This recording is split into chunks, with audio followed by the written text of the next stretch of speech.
देखो तो आप लोगों को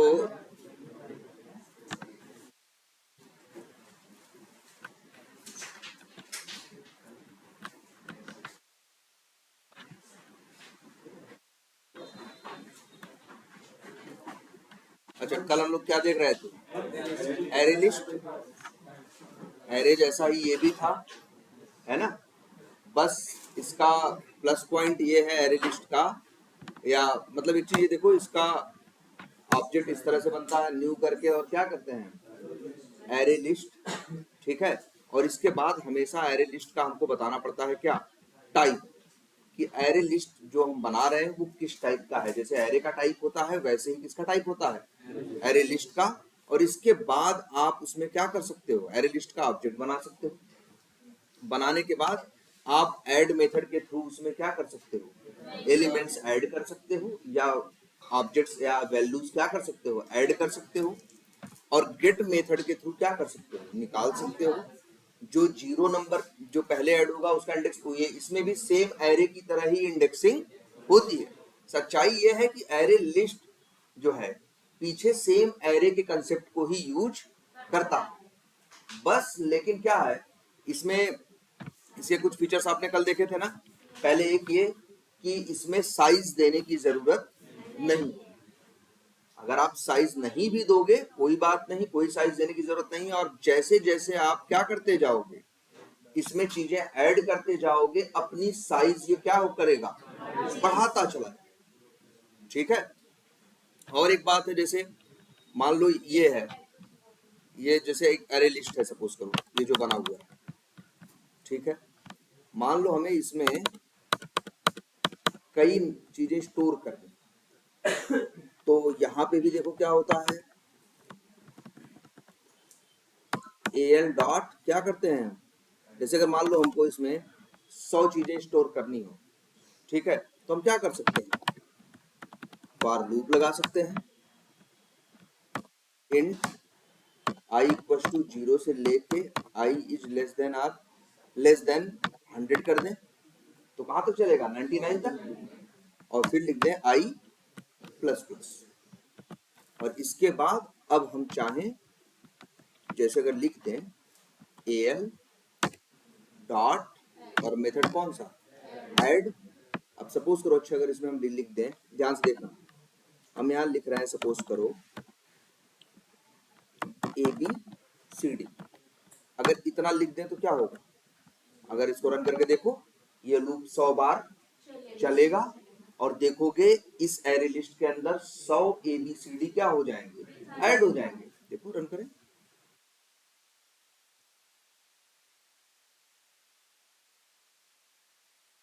आ गया ना। इसकी साइज कितनी है? 100 है। ए बी सी डी करके 100 इसमें क्या हो गए? ऐड। अगर मान लो तुम्हें लग रहा होगा सर ये तो सेम ही चीज ऐड हुई, अगर हम इसी में ये देखो ध्यान से, प्लस करें और लिख दें क्या? आई। अब क्या होगा? अब ऐड क्या होगा? A B C d plus i. I की वैल्यू 0 होगी तो क्या होगा? A B C D 0। 1 होगी तो क्या आएगा? A B C D 1। अब करो, अब तो देखोगे तुम्हें अलग अलग दिखाई देगा ना। A B C D 0, A B C D 1, A B C D 2, A B C D 3, इस तरह से करके ए बी सी डी 99 तक 100 स्ट्रिंग इसमें क्या हो गए? ऐड हो गए। ठीक है, तो यहाँ पे बहुत ज्यादा कुछ नहीं करना है, बस आपको ऐड मेथड को लूप में डाल दोगे तो ये बार बार चलेगा। और अगर अगर मान लो इन सबको निकाल के हमें प्रिंट कराना हो तब क्या करेंगे? हम एक फॉर लूप यूज करें फिर से और लिखें इन आई इक्वल टू 0 से लेके i is less than or equal to sorry less than. अब जैसे देखो यहाँ 100 लिखे, या हम ये लिख सकते हैं L dot size, L dot size और आई प्लस प्लस। अगर इसमें से निकालना हो तो क्या मेथड करेंगे? एल डॉट गेट, और यहाँ भेज दें क्या? आई। तो एक एक करके 0 वाली, पहले जब आई की वैल्यू 0 होगी तो क्या मिलेगा? पहली वैल्यू। 1 होगी तो कौन सा मिलेगा? दूसरा। और चाहे तो उसको स्ट्रिंग में क्या करें? हम स्टोर कर दें। मान लो उसका नाम रख देते हैं वेरिएबल का क्या? क्या str, और चाहो तो इस str को क्या कर दें, फिर प्रिंट कर दें इस तरह से।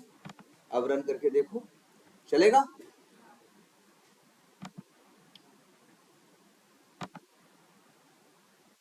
देखो पहले इसने ऐड किया है लिस्ट में और फिर एक एक करके क्या किया है, निकाल के प्रिंट किया है। देखना चाहो तो यहाँ कंसोल पे देख सकते हो, ABCD 0 से लेके ABCD 99 तक इसमें चीजें पड़ी। क्लियर है ये बात, देख रहे हो? तो एकदम ये है, बस इसमें एक चीज ये देखो, इसमें साइज बताने का चक्कर नहीं। अब कल इसके बारे में बात और बताई थी, क्यों नहीं है, ये पीछे वही कंसेप्ट यूज करता है जो हमने पहले कल एरे के बारे में समझाया था कि ये जब जैसे जब एरे लिस्ट का ऑब्जेक्ट बनाते हो, जैसे अगर अभी हम चलाएं, देखो एरे लिस्ट का ऑब्जेक्ट बन गया कि नहीं। ये जो AL है जो अभी आपको इसमें खाली दिख रहा है, सच्चाई ये होती है कि जब भी एरे लिस्ट का ऑब्जेक्ट बनता है तो 10 के बराबर की जगह वो ले लेता है, और फिर उसमें क्या करते हो, जब आप ऐड करते चले जाते हो, एक टाइम के बाद अपनी साइज क्या करते हो, वैसे चेक करके भी देखो। अभी क्या है इसकी एलिमेंट डेटा, कुछ भी नहीं है, जरा इसमें एक ऐड करो, पहली वैल्यू ऐड करके देखो, ऐड हो गया। अब देखो क्या है, क्या तुम्हें एक वैल्यू ऐड हुई, और एलिमेंट डेटा में जाओगे, देख रहे हो ये शुरू में 10 के बराबर जगह 0 से लेकर 9 तक देखो ले लेता है। यही होता है एरे लिस्ट में, भले साइज नहीं बताते हो, लेकिन जब तुम इसका ऑब्जेक्ट बना के इसमें पहली वैल्यू डालने की बात करते हो तो पहले क्या करता है, 10 के बराबर जगह लेता है और उसमें चीजें डालना शुरू करता है। एक काम करते हैं, इसी को बार बार क्या करें,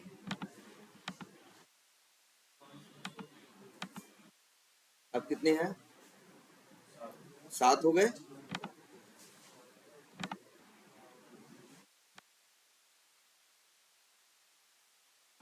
ठीक है, और बढ़ो, अब कितने हो गए, 8 हो गए।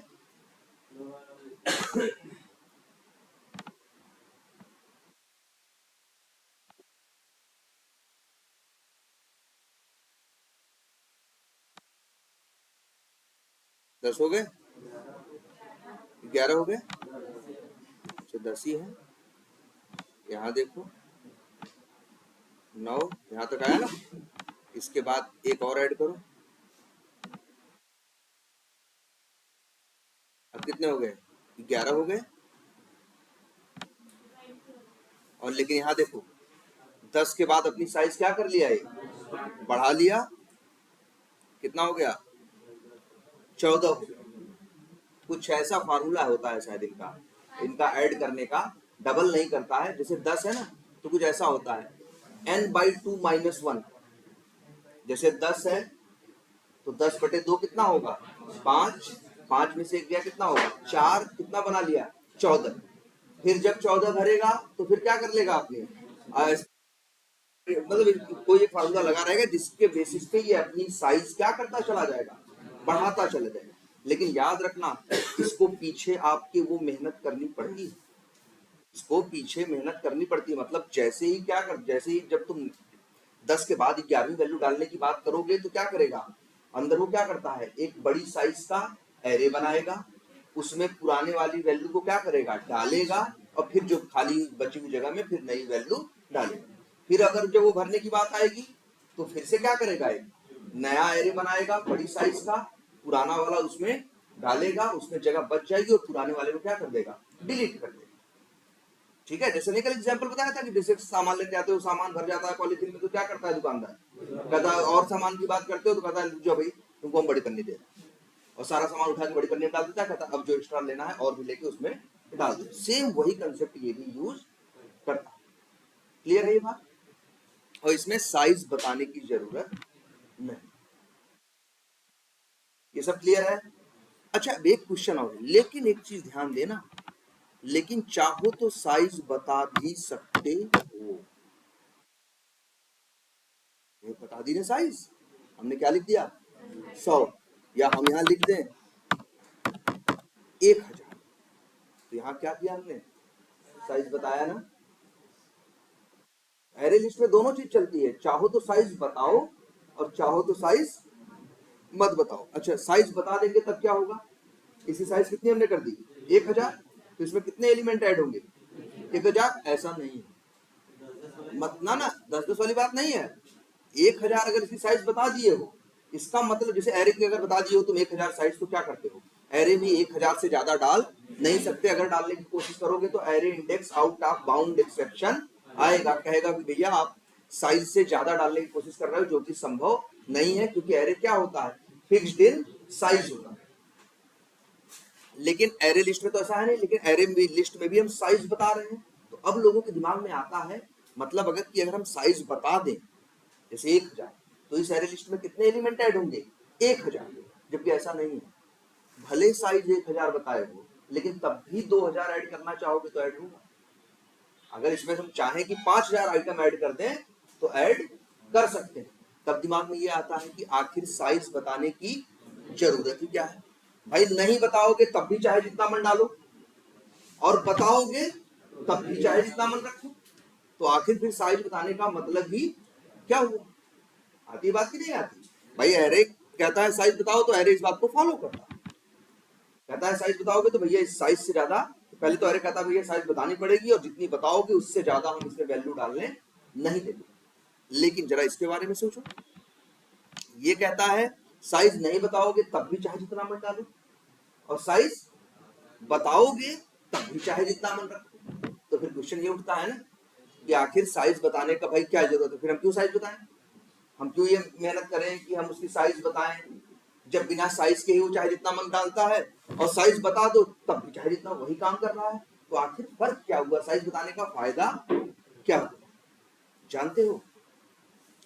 साइज बताने का फायदा देखो क्या है, कि अगर तुम साइज नहीं बताते हो, मान लो तुमको एक एरे, ध्यान से समझना इस बात को सब, मान लो एक एरे है जिसके अंदर तुम्हें अंदाजा है कि लगभग 2000 आइटम ऐड करने, तुम क्या कर सकते हो, मत साइज बताओ, हम यही लूप अगर हम कर दें, देखो ध्यान से, इसी लूप को लिख दें क्या 2000।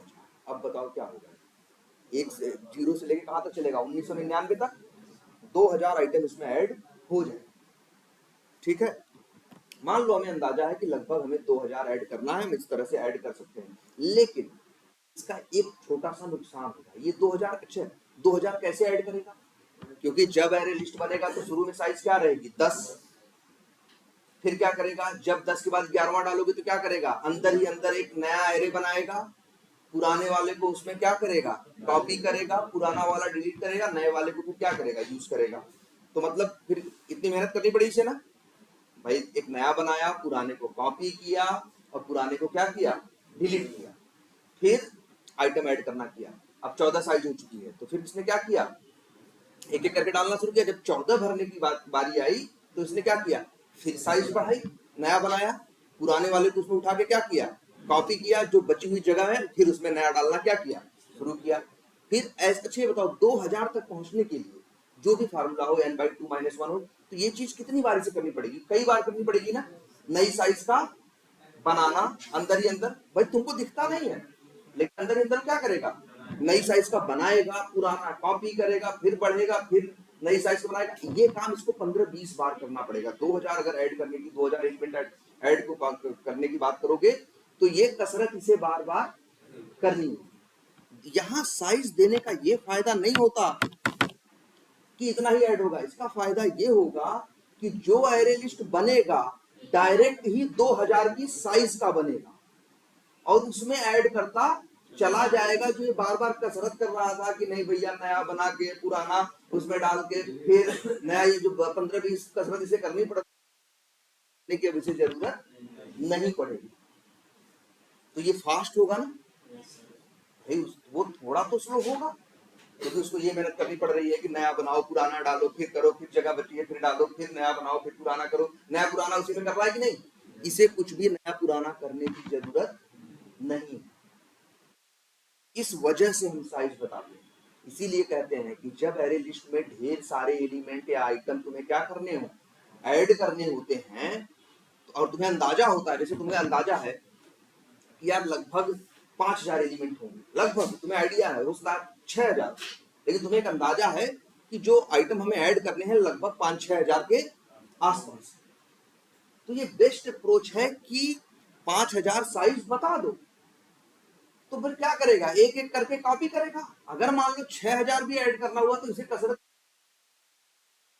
बार करनी पड़ेगी ना, तो ये ज्यादा फास्ट ज्यादा एफिशिएंट होगा ना, बजाय कि इसकी 10 करे फिर बढ़ाए घटाए इस तरह से करता अगर करेगा तो उसमें तो ये काम इसे बार बार करना पड़ेगा ना। इस वजह से एरे लिस्ट में ये साइज का कंसेप्ट है। साइज का मतलब ये नहीं कि इतने ऐड होंगे, साइज का मतलब ये है कि जब एरे लिस्ट बनेगा तो इतनी जगह ले लेगा और बार बार उसे पुराना नया करने की जरूरत नहीं पड़ेगी। क्लियर है बात? अब समझ में आया कि एरे लिस्ट में साइज क्यों देते हैं। साइज का मतलब कभी ये मत समझना इसमें इतने ही आइटम ऐड होंगे, इसका मतलब ये है कि इतने आइटम के बराबर मेमोरी वो एक बार में इकट्ठा ले लेगा। ठीक है, वैसे हाँ हाँ क्या करें, 500 गज गया दो जगह लेके बैठा रहे। 5 ये एरे लिस्ट के बारे में जान लेना, एरे लिस्ट हो चाहे एरे हो, वो उतनी भाई जगह अगर आपने अलॉट कर दी है तो वो उतनी जगह लेके बैठा रहे। क्या करना कि नहीं नहीं उसको फिर कम करने की जरूरत, कम नहीं करना। बूलियन वो इसलिए रिटर्न करता है कि मान लो जैसे कि वो ऐड हुआ या नहीं, चेक करने के लिए वो आपको ट्रू या फॉल्स देता। ठीक है, अच्छा ये बताओ इसका अब एक आइडिया लगा। ठीक है, और तो एरे लिस्ट का अब आइडिया है ना, बेसिक आइडिया तो है ना, कैसे डिक्लेयर करना है, कैसे क्या करना है। ठीक है, चलो एरे लिस्ट के बारे में कुछ और बातें हैं लेकिन उसको बाद में डिस्कस करेंगे। अभी चलो एक नया सिनेरियो देखते हैं।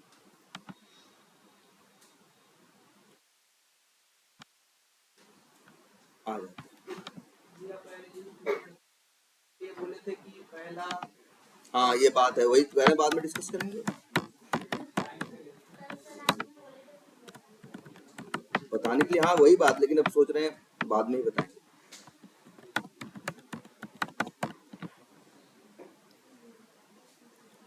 ये जो टॉपिक है इसमें भी है, इसके बाद बताएंगे, जिससे एक बार फिर से बताएंगे तो तुम्हारे दिमाग में लंबे टाइम तक रहेगा।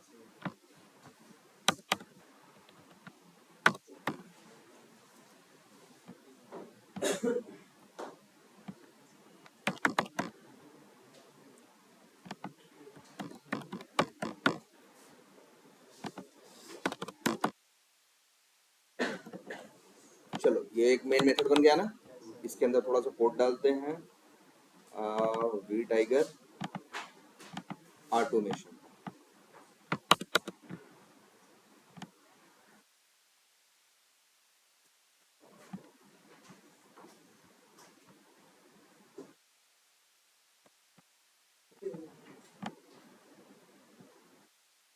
कहाँ तक कोड है इसमें, घूम रहा है। ठीक, चलो ये तो बेसिक कोड सबको समझ में आ रहा होगा जो यहाँ पे लिखा हुआ है, इसको थोड़ा सही करते हैं। किसी थ्रेड डॉट स्लीप की सेंड कीज हो गया, सेंड कीज हो गया, लॉगिन बटन पे सब हटाते हैं। ये देखो ये 4-5 लाइन का कोड है ना,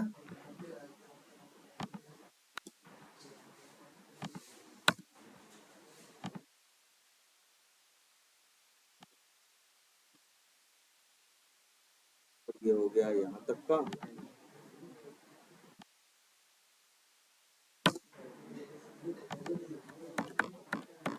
बताओ इतना कोड तो सबको समझ में आ रहा होगा आई थिंक, है ना। इससे क्या होगा, मार्केटिंग लॉगिन करेगा, लॉगिन के बाद कहाँ पहुंच जाएगा, मार्केटिंग। लेकिन ये भी याद रखो अगर किसी आप एलिमेंट पे तुमको बस काम करके हट जाना है तो उसे सेव करने की जरूरत नहीं, मतलब बेवजह सेव करके क्या करोगे।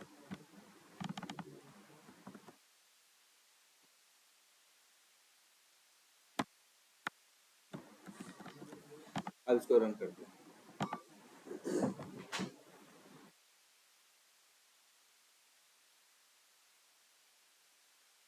सिंपल सा कोड है।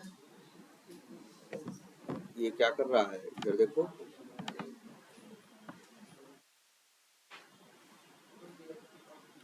ये पहले यही चला है।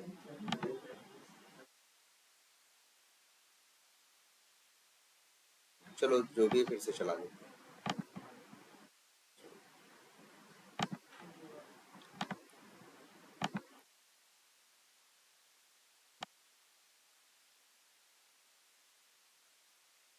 ड्रॉप डाउन हैंडलिंग चला दी क्या हमने?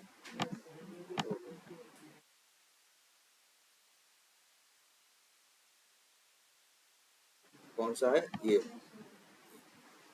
है कोड ना।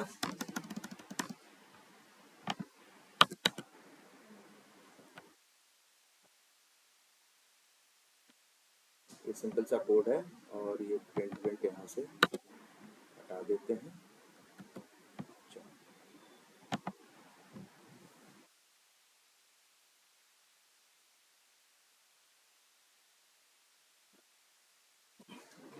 लॉगिन किया, मार्केटिंग पे क्लिक किया, फिर अंदर क्या किस पे क्लिक किया, अकाउंट्स पे, और अकाउंट पेज ओपन हो गया। ठीक है। अच्छा यहाँ कितने अकाउंट बने हैं? 2। अच्छा ये अकाउंट अगर यहाँ और बनते चले जाएंगे, सपोज करो यहाँ पे एक आध अकाउंट और कोई बना दे, अब कितने हो गए? 3 और 1-2 बना देते हैं।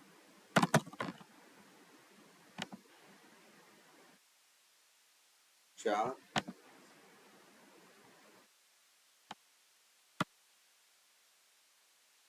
अब कितने हो गए? 5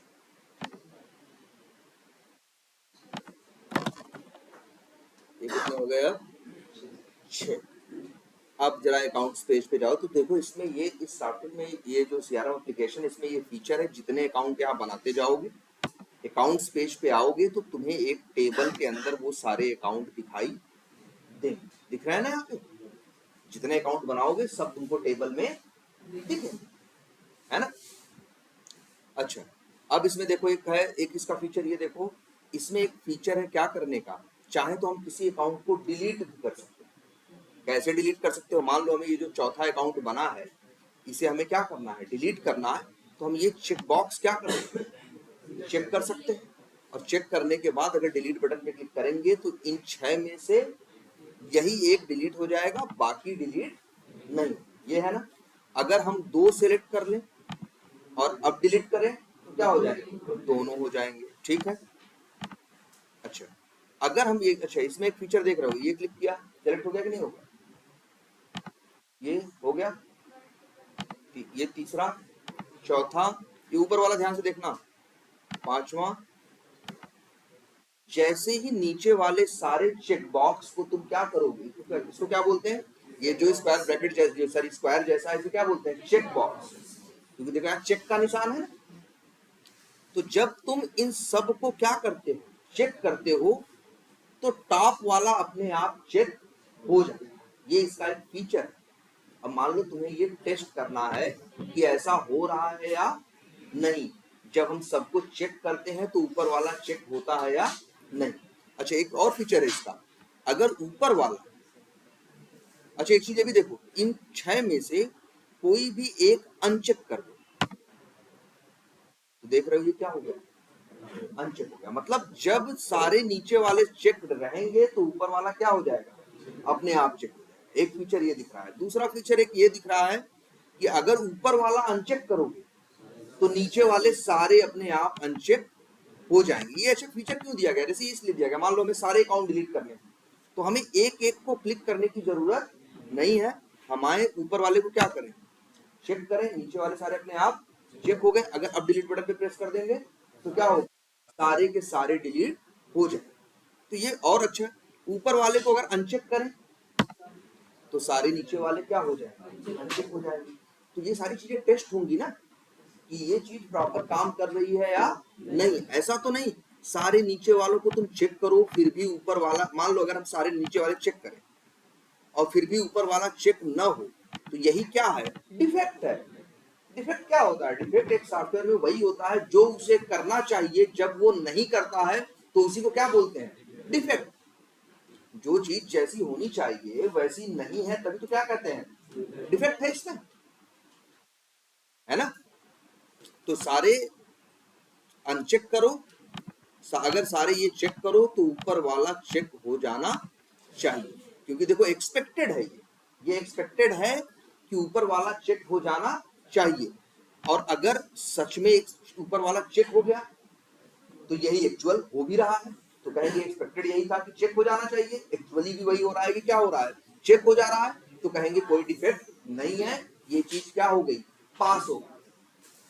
और जब नीचे वालों को, और अगर यही हम ऐसा किए होते कि सबको नीचे वालों को चेक करते और ऊपर वाला चेक नहीं होता, तो मतलब एक्सपेक्टेड ये था कि चेक हो जाना चाहिए था, हो ये रहा है एक्चुअल में कि चेक नहीं हो रहा है, तब कहेंगे क्या है ये, डिफेक्ट। डिफेक्ट हमेशा तब होता है जब एक्सपेक्टेड और एक्चुअल में क्या होता है, फर्क होता है, मिसमैच होता है, या क्या होता है, फर्क होता है, तभी कहते हैं कि यहाँ पे क्या है, डिफेक्ट है। भाई अगर कोई चीज जैसी होनी चाहिए वैसी है तब थोड़ी बोलोगे खराब है, कब बोलते हो चीज खराब है, जैसी होनी चाहिए वैसी नहीं होती है तब तो कहते हो चीज खराब है ना, क्योंकि तुम्हारा एक्सपेक्टेशन होती है, एक्सपेक्टेड ये होता है कि ऐसा होना चाहिए। अब जैसे एक कुर्सी है, एक्सपेक्टेड ये है कि इसमें 4 पैर होने चाहिए, अब अगर इसमें 1 पैर ना होता तो एक्सपेक्टेड ये है कि भाई 4 पैर होने चाहिए, एक्चुअल हमने देखी कुर्सी गए खरीदने पैर दिख रहे हैं, तब हम क्या कहेंगे, यार कुर्सी खराब है, डिफेक्टेड सामान हमें दे रहे हो, ऐसे बोलोगे ना, तो वही क्या होता है, डिफेक्ट होता है। अच्छा, और एक चीज, और यही जब चीजें जैसी चलनी चाहिए होनी चाहिए वैसी होती तब हम कहते हैं ये चीज क्या हो गई, पास। और जब जैसी नहीं होनी चाहिए वैसी होती है तब क्या कहते हैं जी, फेल। या जैसा होना चाहिए वैसा नहीं होता है तब कहते हैं कि ये चीज क्या हो गई, फेल हो गई। और याद रखो एक बात, हम लोग खुश कब होते हैं, जब चीजें पास होती हैं तब, या जब चीजें फेल होती हैं तब। पास होने में हम नहीं खुश होते, फेल होने पे। हम इसी काम के लिए हमें रखा गया है कि इसमें डिफेक्ट ढूंढो, तो मेरी वैल्यू तब होती है किसी प्रोजेक्ट में, किसी कंपनी में, जब हम उसमें जितनी ज्यादा कमियां ढूंढते हैं। पास होने में भाई ऐसा नहीं दुखी हो जाएंगे, न्यूट्रल है बिहेवियर के साथ होती है, तब हम खुश जरूर हो जाते हैं, यार चलो छह पास हो गया, तो सर ये फेल हो गया, तो चलो अब डिफेक्ट डालेंगे, ठीक है। और इस बात से जो डेवलपर होता है, जो बना रहा होता है, वो दुखी होता है कि चीज फेल हो गई है, मतलब अब उसकी गलती है ना, गलती है तभी तो फेल हुई। हम इसीलिए बैठे हैं कि डेवलपर के काम में गलतियां निकालने के लिए। टेस्टर का क्या काम है कि जो है उसमें कमियां ढूंढो। तो जब चीज फेल होती है तब हम लोग क्या होते हैं, खुश होते हैं कि चलो यार ये भी फेल हो गया, चलो अब इसके लिए एक डिफेक्ट डालो, ठीक है। क्लियर है इतनी बात। अब जरा ध्यान से समझो कि हमें अब यही चीज टेस्ट करनी है। मैनुअली तो तुमने करके देख लिया कि सबको चेक कर रहे हो, तो ये क्या हो रहा है, चेक हो जा रहा है। हमें यही चीज ऑटोमेशन से करके देखना है। तो क्या रास्ता हो सकता है, रास्ता नंबर 1, राइट क्लिक करो और इसे क्या करो, इंस्पेक्ट करो। अगर इंस्पेक्ट का ऑप्शन सामने न भी दिखाई दे तो क्या बताया हमने तरीका, कंट्रोल शिफ्ट आई, अपने आप ये खुल जाएगा।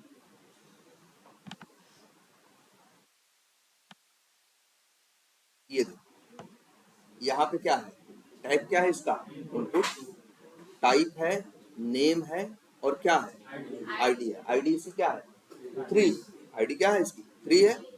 चलो, तो अगर हमें इस पे क्लिक करना हो तो हम क्या करेंगे, हम लिखेंगे driver dot find element by dot X path, tag क्या था उसका, इनपुट था, एट द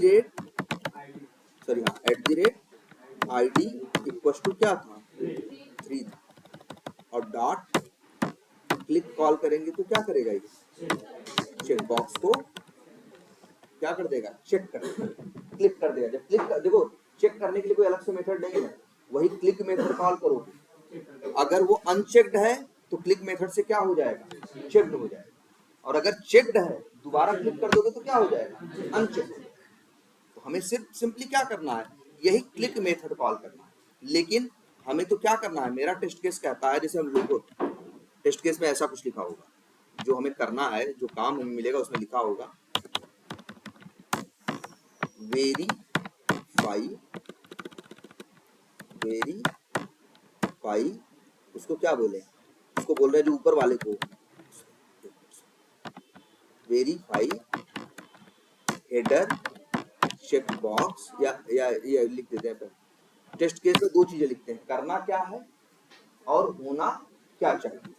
तो हमें करना क्या है, करना है कि लिखेंगे चेक ऑल चेक बॉक्सेस, मतलब सब सारे चेक बॉक्सेस को चेक बॉक्सेस करो, चेक करो। ऑल लिख दो टेबल चेक बॉक्सेस, ठीक है, check all table check boxes, ये भी लिख देते हैं साथ में।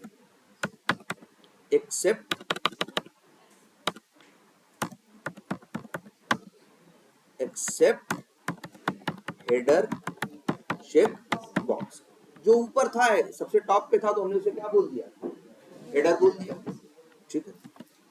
अब इसके बाद अब होना क्या चाहिए, होना ये है, हमें टेस्ट ये करना है कि तब क्या करो, verify header check box is checked automatically, मतलब अपने आप हेडर वाला चेक हो जाना चाहिए। यही दो काम हमें यही इस टेस्ट केस में करना है। तो पहला काम क्या है भाई, पहला काम यही है कि चेक ऑल चेक बॉक्सेस। तो हमने जो कोड लिखा है वो किस पे करेगा, सब पे कर देगा, एक पे करेगा ना। अभी हमें कितने हैं मेरे पास, और भी है ना, 4 5 5 और हैं। दूसरे का क्या है देखो जरा, आईडी 97। तो बस इसका कोड क्या होगा, इसको चेक करने का, ड्राइवर, या फिर हाँ इसको क्या कर दें, कॉपी कर दें, सब कुछ तो सेम है, बस आईडी क्या है 97। ऐसे ही जरा तीसरे को चेक कर लें। एक काम करते हैं, 6 हमें चाहिए ना, तो हम 6 कॉपी, 6 लाइन चाहिए ना, तो हम 4 6 हो गया। अब बस एक बार जरा सबकी आईडी चेक कर लेते हैं। तीसरे की क्या है भाई,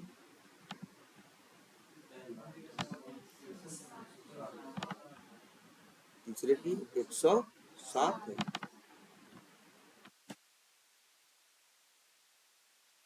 और चौथे की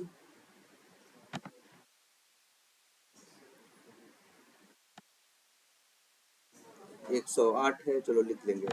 और पांचवें की 109 10, तो मतलब 397, फिर 108, फिर 109 और फिर 110।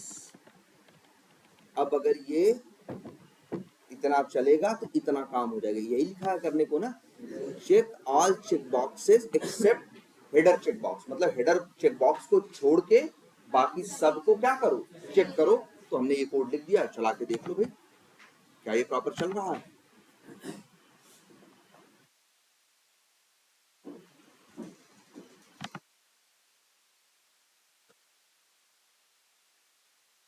देखो कर दिया ना,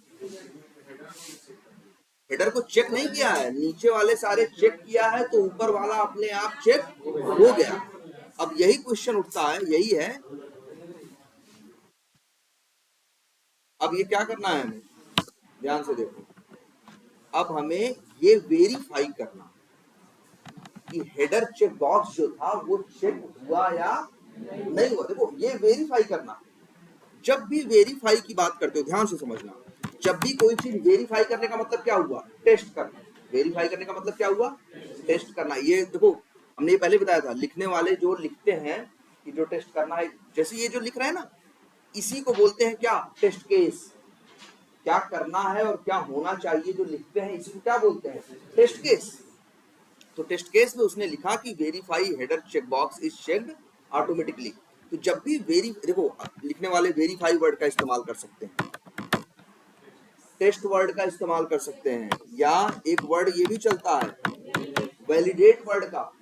मतलब अगर कोई बोले वेरीफाई करो, टेस्ट करो, ये सब क्या है, सिनोनिम है, पर्यायवाची है एक दूसरे के, है ना। इंग्लिश में लोग क्या यूज कर सकते हैं, वेरीफाई, टेस्ट या वैलिडेट, बात तीनों की क्या है, एक ही है। तो जब भी कोई चीज टेस्ट करोगे, वैलिडेट करोगे या वेरीफाई करोगे तो वहां एक चीज, भाई देखो कोई भी चीज टेस्ट करोगे तुम्हें दो चीज हमेशा चाहिए, एक एक्सपेक्टेड और एक एक्चुअल, तभी तो टेस्ट करते हो। तुम्हें हम कुछ भी कहें टेस्ट करने को तो तुम्हारे पास क्या होता है, तो पहले देखो एक तुम्हारे पास कुछ एक्सपेक्टेशन होती है कि जैसा होना चाहिए, और जैसा होता है वो क्या होता है, एक्चुअल। तो हम लिख देते हैं, तो मान लो एक्सपेक्टेड, चलो एक्सपेक्टेड में क्या है, चेक्ड होना चाहिए। अच्छा ये बताओ, और ये जो चेक बॉक्स तुमको दिख रहा है ये वाला, ये ऊपर वाला, इसी को चेक करना है तुम्हें, इसी को देखना है कि ये चेक्ड है या नहीं, ठीक है। तो तुम्हें पहले निकालना पड़ेगा ना कि इसकी कंडीशन क्या है। अच्छा ये बताओ, याद है सबको ये चेक बॉक्स चेक्ड है या अनचेक्ड है कैसे पता करोगे? याद करो, वेब एलिमेंट क्लास के अंदर तुमको एक मेथड पढ़ाया गया था जिसका नाम था इज सेलेक्टेड। देखो इज करके 3 मेथड बताए थे, भूलो मत भाई इतने जल्दी, तुमको बताए थे 3 method, is displayed, is enabled और इज सेलेक्टेड। इज डिस्प्लेड ये बताता है कि एलिमेंट डिस्प्ले हो रहा है या नहीं। अगर डिस्प्ले हो रहा होता था तो ये मेथड ट्रू रिटर्न करता था, और अगर डिस्प्ले नहीं हो रहा होता था तो क्या, फॉल्स। इज इनेबल्ड भी देता है क्या, ट्रू या फॉल्स। अगर चीज इनेबल है तो ट्रू देता है, अगर चीज डिसेबल है तो क्या देता है, फॉल्स। और इज सिलेक्टेड यूज होता है किसके लिए, चेक बॉक्स के लिए। अगर आपका चेक बॉक्स क्या है, चेक्ड है तो ट्रू देगा, अनचेक्ड है तो क्या देगा, फॉल्स। तो कैसे निकालोगे, देखो ध्यान से, राइट क्लिक करते हैं और क्या करते हैं, इसे इंस्पेक्ट करते हैं। चलो सर यहाँ पे खुला है ना सर,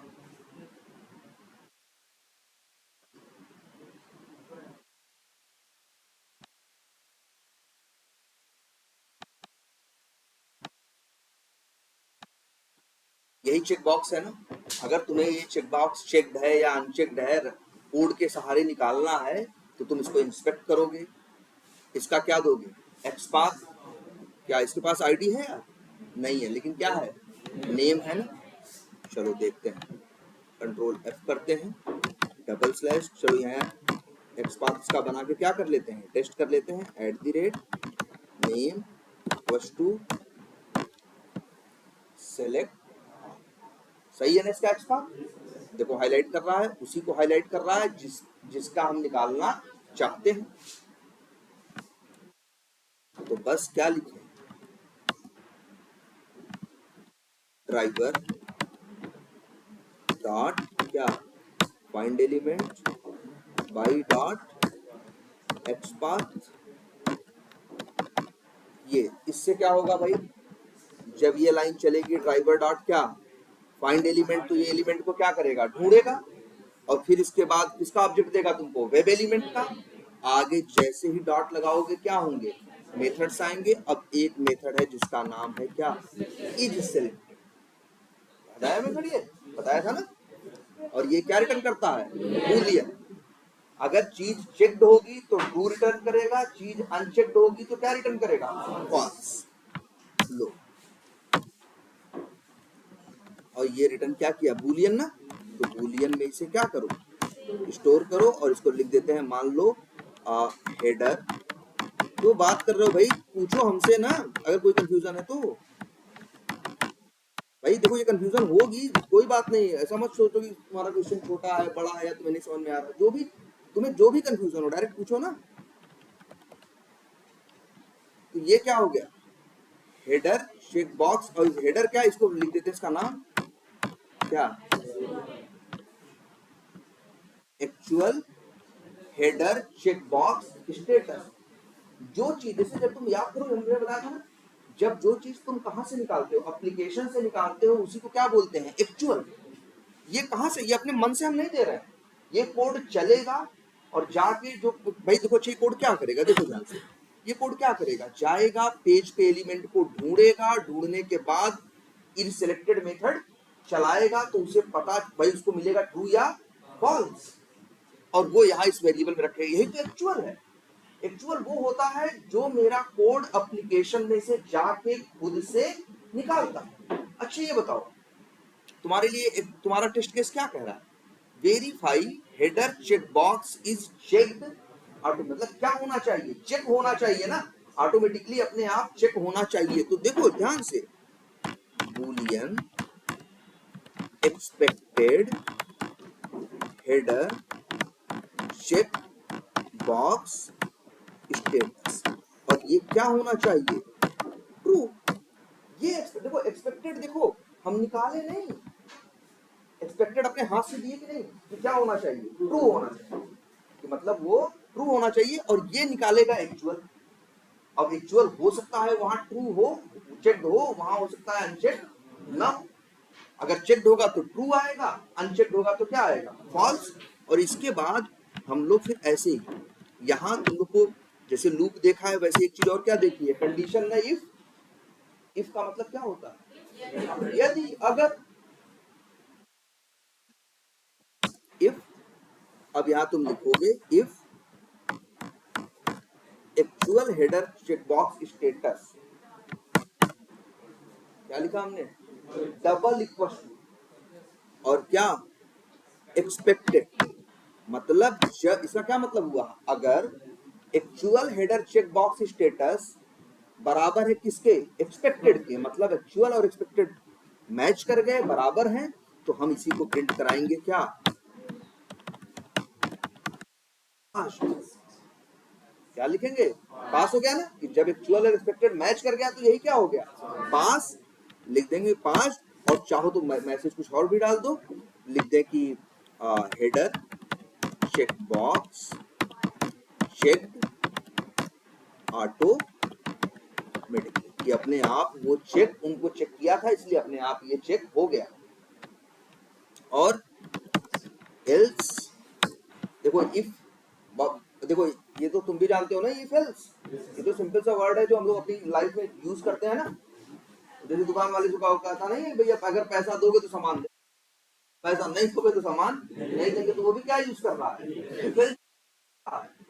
जब भी इफ एल्स इफ की बात आती है अगर, तो हमेशा ये बात करता है एक कंडीशन, हमेशा बात करता है क्या है? एक कंडीशन। जैसे अगर 100 रुपया दोगे तो ये सामान देंगे, और नहीं दोगे तो नहीं देंगे।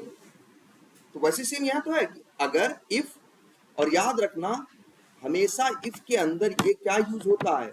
सिंगल इक्वल टू कभी नहीं यूज होता। क्या यूज होता है? Double equal to. देखो सिंगल इक्वल टू और डबल, देखो पहली बात तो सिंगल इक्वल टू लिखा तो देखो क्या है, सिंगल इक्वल टू नहीं होता, हमेशा क्या होता है? डबल इक्वल टू होता है।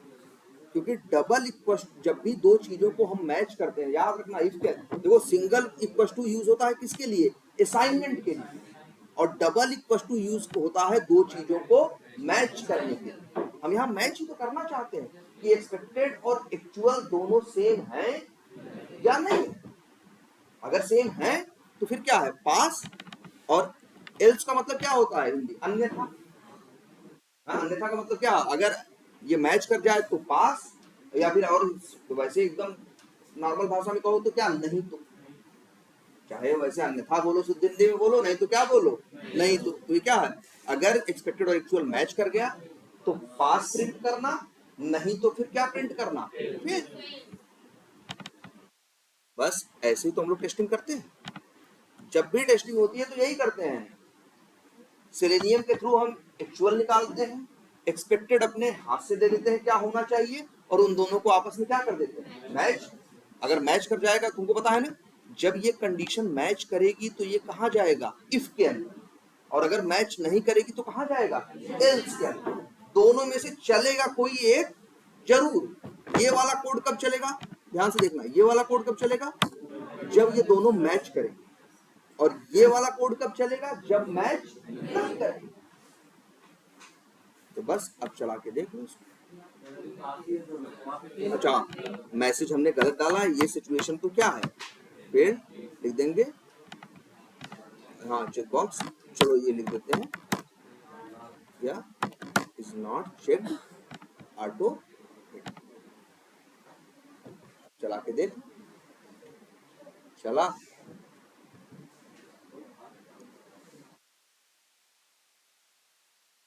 और यहाँ देखो मैसेज आ गया 5।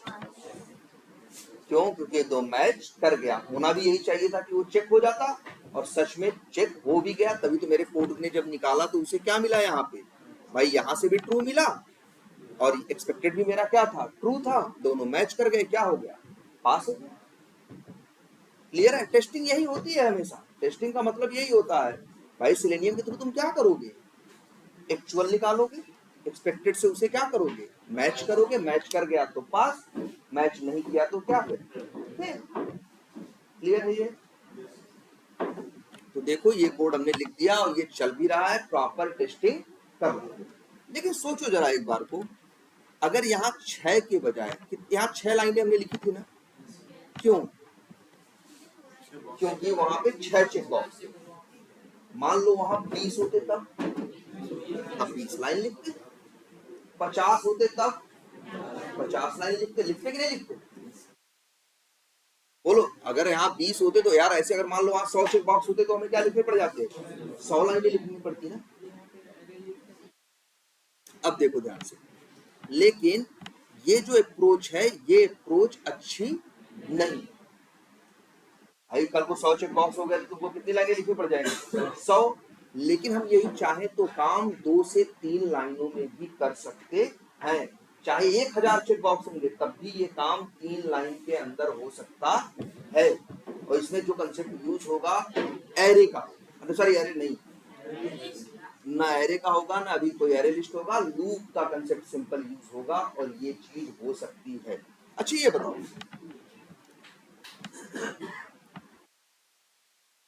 अच्छा ये बताओ, ये एक्स पाथ है ना सबका, ये बताओ जरा, अच्छा तुम लोगों को एक्स पाथ में एक चीज और समझाई गई। एक्स पाथ बनाना तो जानते हो सब लोग, चलो आ जाते हैं, ध्यान से देखना इसको। इसका चेक बॉक्स, इसका क्या है,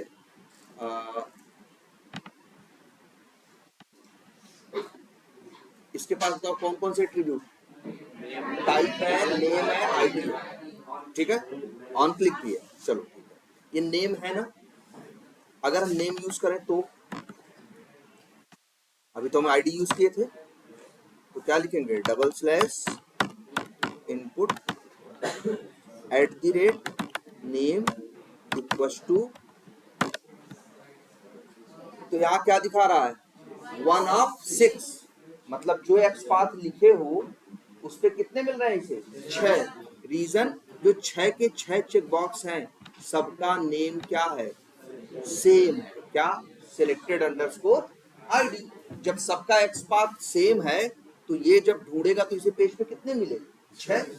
जबकि हम लोग हमेशा क्या लिखने की कोशिश क्या करते थे, याद करो, हम लोग ये कोशिश करते थे कि ऐसा एक्स पाथ लिखो कि जिससे जिस पे काम करना है एक यूनिक मिल जाए, मतलब क्या मिले, 1 of 1। जबकि हमें क्या मिल रहा है, 1 of 6। क्लियर है ये, हमें क्या मिल रहा है, 1 of 6। जबकि हम चाहते थे पहले कि ऐसा एक्स पाथ लिखे जिससे क्या मिले, अच्छा 1 of 6 मिल गया। इतनी बात समझ आती है। चलो एक काम करते हैं, ये उसमें से कौन सा है, पहला कौन है भाई, देखो 1 of 6 है, येलो कलर से कौन है, यही है, देखो पहला। दूसरा कौन सा है, नीचे वाला, ये देखो ये वाला, देख रहे हो ये अलग अलग है, ये दूसरी, ये देखो अगर फिर से इस बटन पे क्लिक करोगे तो किस पे आ जाएगा, ये तीसरे पे। तीसरा कौन सा है, ये है। अच्छा एक चीज बताओ, तुम लोग को एक चीज बताया ना, पढ़ाया है, इंडेक्सिंग, याद करो, इंडेक्सिंग बताया ना कि एक्स पाथ के अंदर इंडेक्सिंग यूज कर सकते हैं। मान लो यही एक्स पाथ हम लिखे, ध्यान से देखना, और हमें काम करना हो इस पे, चौथे पे, तो हम यहाँ पे लिख सकते हैं इस एक्स पाथ को, एक बताए थे ना पैरेंथेसिस के अंदर क्या करो, बंद करो और बाहर स्क्वायर ब्रैकेट में क्या लिखो, नंबर, और नंबर अगर 4 लिख दोगे तो किस पे काम करेगा, चौथे। चौथे पे करना ना, इसमें इंडेक्सिंग 0 से नहीं होती, एरे में इंडेक्सिंग 0 से होती है, एरे लिस्ट में होती है, और जो ड्रॉप डाउन वाला बताया थे मेथड ना, सेलेक्ट बाय इंडेक्स, वहां भी 0 से होती है। लेकिन एक्स पाथ में इंडेक्सिंग कहां से होती है, 1 से। अगर चौथे पे काम करना हो, एक तो ये था, मान लो तुम तो कहोगे सर इसके पास आईडी है, मान लो आईडी नहीं रही होती तब, मान लो इसके पास आईडी नहीं रही होती, यही नेम रहा होता, तो नेम के सहारे करते तो कितने मिलते हैं? 6। और 6 में से अगर चौथे पे काम करना होता तो हमें क्या करना पड़ता है? इंडेक्सिंग। इंडेक्सिंग कंसेप्ट सिंपल है ना। इंडेक्सिंग कंसेप्ट क्या है कि एक्स पाथ को किसमें रख दो? पैरेंथेसिस के अंदर, और बाहर स्क्वायर ब्रैकेट में दे दो क्या? नंबर। अगर 4 दोगे तो किस पे काम करेगा? चौथे पे। चौथे पे करेगा। 3 दो करोगे तो किस पे करेगा? तीसरे पे। 6 दे दोगे तो किस पे काम करेगा? छठे पे। देखो आखिरी वाले को पॉइंट कर रहा है कि नहीं? ये भी देखा करो, जहां ये लिखे देखो हाईलाइट कहाँ कर रहा है, यहाँ पे देखो छठे पे कर रहा है कि नहीं हाईलाइट। और अगर 7 दे देंगे तब 7वें पे, लेकिन 7वां है ही नहीं, तो फिर क्या हो गया? 0 ऑफ 0। तब बता रहा भैया जो एक्स पाथ लिखे हो ये इसके ऊपर कुछ मिल नहीं रहा। 5 लिख दोगे तो किस पे काम करेगा? ये एक्स पाथ भी है ना सही कुछ हद तक। जरा काम करते हैं, यही एक्स पाथ हम कॉपी करते हैं। ये कोड लिखे हो ना, देख रहे हो? इस कोड को कर देते हैं कमेंट, क्योंकि ये कोड का अच्छा अप्रोच नहीं है। देखो एक इससे अच्छा अप्रोच करते हैं। कैसे करेंगे? अगर हम चाहें तो क्या लगा सकते हैं? फॉर लूप लगा सकते हैं ना। और फिर इसके बाद इंट आई बराबर 0 से भी लूप चलाते हैं। मेरा मन हो तो 0 से चलाएं, चाहे जिससे चलाएं, 1 से चलाएं। मान लो हम चला दे किससे? मान लो 0 से चलाएं। और कितने हैं मेरे पास? 6। तो i इज लेस देन 6 कर दे तो कहां तक चलेगा? 0 से लेके 5 तक। और फिर लिख दें i प्लस प्लस। तो बताओ ये लूप कितनी बार चलेगा? 6 बार। नहीं 6 बार चलेगा, 0 से लेके कहां तक? 5 तक। 6। अब बताओ अच्छे, ये लाइन भी सबको समझ में आ रही है?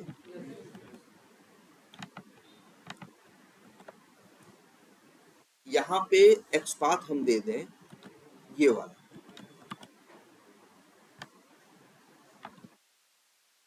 अब बताओ अगर अभी ये लूप कोड चलाएं तो क्या होगा? चलेगा ये कोड, लेकिन 5वें को ही ये लूप 6 बार चलेगा, और 6 के 6 बार 5वें को ही क्या करेगा? क्लिक करेगा। जबकि हम ऐसा तो नहीं चाहते। तो हम चाहते हैं पहली बार पहले पे क्लिक करो, दूसरी बार दूसरे पे, तीसरे पे। यहाँ हम जो 5 लिख दिए हैं ये गलत लिख दिए हैं। अच्छा यहाँ अगर हम आई लिख दे तब अब चलेगा। लेकिन एक छोटी सी बात आप समझो, अगर आई की वैल्यू क्या होगी? 0, तो ये किसको ढूंढे? क्या एक्स पाथ बन के आएगा? तब एक्स पाथ बन के आएगा 0 ना। तो 0 में एक्स पाथ में 0 नहीं होता। एक्स पाथ की इंडेक्सिंग कहां से होती है? 1 से। इसीलिए इस लूप को 0 के बजाय हमें कहां से चलाना चाहिए था? 1 से। और अगर i इज लेस देन 6 करेंगे तो कहां तक चलेगा? 1 से लेके 5 तक। 6वां छूट जाएगा ना। इसीलिए यहाँ पे हम लेस देन और इक्वल। अब कहां तक चलेगा? 1 से लेके 6। अब चलेगा ये? चलो चला दे। देखो एक लाइन में हो गया ना। कहा 6 लाइन लिख रहे थे, एक लाइन में हो गया। लेकिन चलाओ देखो चलता भी है कि नहीं? चला वाला नहीं, पहली चीज। दूसरी चीज देखो एक्सेप्शन आई। एक्सेप्शन का नाम पढ़ो क्या है? No such element exception. जब तुम एक्स पाथ गलत देते हो तब ये आता है। अब तुम ये देखो गलत कहाँ है इसमें।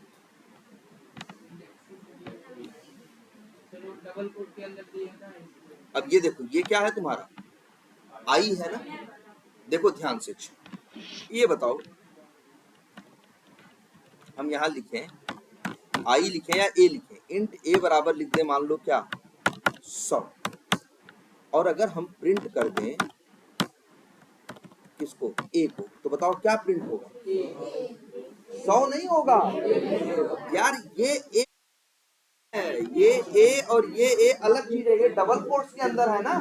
वेरिएबल हमेशा देखो ब्लू, देखो वेरिएबल का कलर हमेशा ऐसा ग्रे कलर का थोड़ा ब्लैक टाइप का होता है।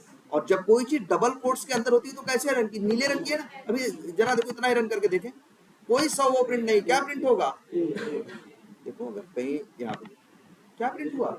ए। ये नहीं काम का है, ये वेरिएबल की तरह तब काम करेगा जब तुम ऐसे, अब है ये ए, अब इसको चला के देखो, डबल कोट्स में डाल दिया तो इसका मतलब ए वेरिएबल नहीं रहा, तब तो ए नाम का अक्षर हो गया। अब यही चला के देखो, अब क्या प्रिंट किया, ये 100 लाया कि नहीं लाया। अगर कोई चीज डबल कोट्स के अंदर है तब ये वेरिएबल थोड़ी ना, अगर यही ये वेरिएबल है, अगर यही डबल कोट्स के अंदर तो हो गया तो क्या हो गया, तब तो समझो ए नाम का क्या हो गया, एक अक्षर हो गया। प्रिंट होगा तो क्या प्रिंट करेगा, ए। अगर तुम चाहते हो कि ये वेरिएबल की तरह बिहेव करे, वेरिएबल की हमेशा पहचान है, वेरिएबल कभी भी डबल कोट्स के अंदर नहीं होता। क्लियर है ये बात। अब देखो ध्यान से, ये एरर क्यों दे रहा है, क्योंकि तुम जरा ऊपर जाओ, ये जो कोड लिखा है इसमें क्या लिखा है, आई ना, और ये आई डबल कोट्स के क्या है, अंदर है ना, तो ये आई अक्षर की तरह बिहेव कर रहा है। ये आई बराबर 1 नहीं है, आई बराबर 1 तब रहता जब ये क्या रहता, जैसे बाहर रहता। अगर यही आई को ऐसे प्रिंट करा दो, मतलब उसको कहा डबल कोट्स के अंदर मत रखो, ऐसे रखो।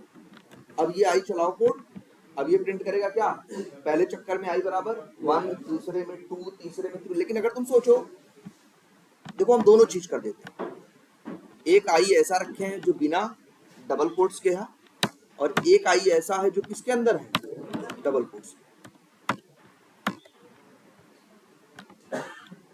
अब चाहो तो इसे क्या करो, इसको चला के देखो, जानते हो क्या होगा, ये वाला आई तो 1 2 3 4 5 6 हर चक्कर में ले आएगा, ये वाला आई तो ये अक्षर है, ये सिर्फ क्या प्रिंट करेगा, आई। वो वेरिएबल नहीं है, क्योंकि ये कहाँ है, डबल कोट। डबल कोट्स के अंदर कुछ भी होता है तो समझ लो वो क्या है, स्ट्रिंग है, मतलब सिंपल वो अक्षर है और कुछ नहीं, उसके पास कोई वो वेरिएबल नहीं है। और वैल्यू किसके पास होती है, वेरिएबल के पास। ये है, ये बात समझ में आई। चलो एक चीज यहाँ तुमको और दिखाते हैं, चलो यहाँ देखते हैं, इसको हटा, इतने में ही करके पहले ये देखते हैं।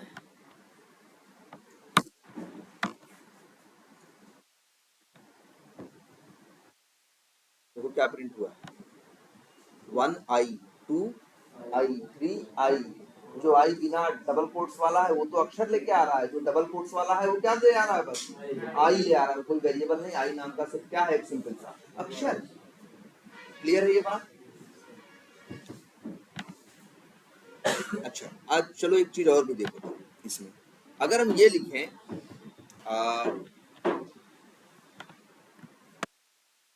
ध्यान से देखना क्या लिख रहे हैं, ABCD और प्लस आई, और यहां भी लिख रहे हैं ABCD, ABCD और प्लस आई। अब इसको चलाओगे तो क्या होगा, ये प्रिंट होगा ABCD प्लस आई, मतलब ABCD 1, ABCD 2, ABCD 3, ABCD 4, ABCD 5, ABCD 6। लेकिन इसकी बात करो तो ये बस 6 के 6 बार क्या प्रिंट करेगा, ABCD आई, ABCD आई। चला के देख लो, देखो वो तो दे रहा है ऊपर वाला क्या, ABCD 1, ABCD 2, क्योंकि वो कहाँ था, डबल कोट्स। और ये वाला क्या दे रहा है, ABCD आई, CD आई। इस तरह से दे रहा है कि नहीं दे रहा। इतनी बात समझ में आती है सबको। अच्छा, अगर इसी के साथ ऐसे कर दें तो अब क्या प्रिंट होगा बताओ, ABCD ये वाला क्या प्रिंट होगा, ABCD 1 XYZ, ABCD 2 XYZ। चला के देखो, ये तुमको बताया गया है ना कि प्लस करके दो चीज, एक स्ट्रिंग को किसी से आप प्लस करते हो तो वो क्या हो जाता है, कॉन्केटेनेट हो जाता है। अब ये देखो क्या प्रिंट हुआ, ABCD 1 XYZ, ABCD 2 XYZ। ये क्यों ऐसे काम कर रहा है, ये आई वेरिएबल तरह क्यों आई सही से काम क्यों कर रहा है, क्योंकि आई डबल कोट्स के अंदर नहीं है। अगर यही आई डबल कोट्स के अंदर डाल दोगे तब आई अक्षर की तरह बिहेव करेगा, ये नंबर की तरह बिहेव नहीं करेगा। अब जरा आते हैं अपने सिनेरियो, यही हम कर रहे थे ना। दिक्कत क्या थी हमारे साथ, ये जो आई था डबल कोट्स के अंदर। देखो हम क्या करने जा रहे हैं,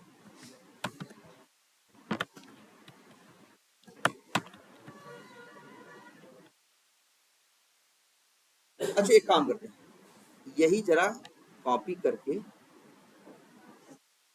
यहाँ कॉपी करके और इसी को यहाँ क्या कर दें, पेस्ट कर दें। अब बताओ क्या प्रिंट होगा, तो देखते हैं। देखो पहली बात, ये पूरा ये तो स्ट्रिंग है, इसके साथ ये प्लस आई, ये तो नंबर है ना, तो क्या हो जाएगा 1, और फिर इधर भी डबल कोट्स के अंदर है क्या है, स्ट्रिंग। देखो जरा क्या एक्स बार बन रहा है, देखो क्या एक्स बार बना, 1 आया ना। अब ये आई 1 देखो ले आ रहा है, फिर अगली बार चला के देखो, अब देखो क्या है, तो ऐसे ही तो एक्स बार हमें चाहिए होता है ना, कि 1 2 3 करके बढ़ता है, तभी तो इंडेक्सिंग वाला काम करेगा। देखो फिर चला के देख लो क्या है, शाह है ना, ऐसे ही 5, ऐसे ही क्या 6, तो ये यही तो एक्स बार चाहिए तुमको। अगर यहीं पे एक की जगह क्या हो जाए, आई हो जाए तो काम करेगा नहीं, 1 चाहिए 2 चाहिए। इंडेक्सिंग में क्या बताया गया था आपको कि आप नंबर दे सकते हो 1 2 3 4 5 6।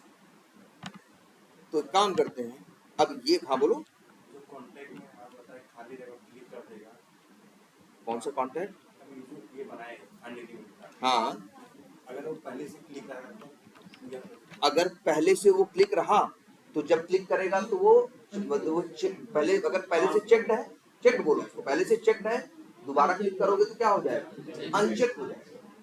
ठीक है, चलो एक काम करते हैं, अब ये कोड जो है अपना चला के देखते हैं।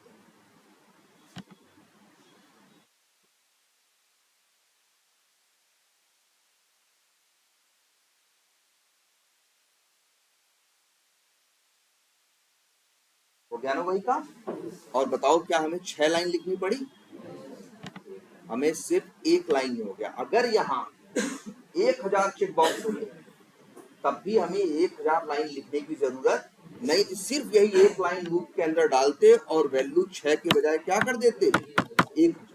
लूप चलता, आई की वैल्यू बार बार क्या होती जाती, चेंज होती जाती, 1 2 3 4 5, और एक एक चेक बॉक्स को चेक करता चला जाता। बिल्कुल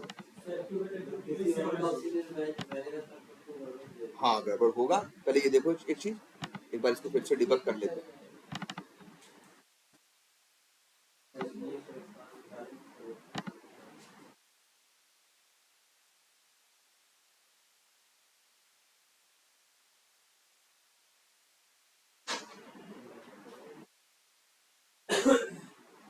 आ गया ना, अब देखो, अब ये पहली बार जब चलेगा तो यहाँ क्या होगा, आई इक्वल टू 1 होगा, तो जो ये एक्स पाथ होगा वो किस पे काम करेगा, पहले वाले पे।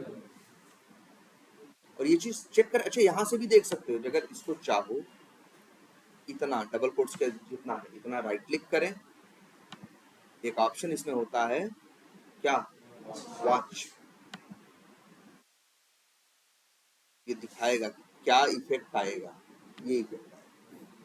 और ये एक्स पाथ तुम्हारा किसी को ढूंढेगा, कॉपी करके चाहो तो चेक कर लो किस पे पॉइंट करेगा, ये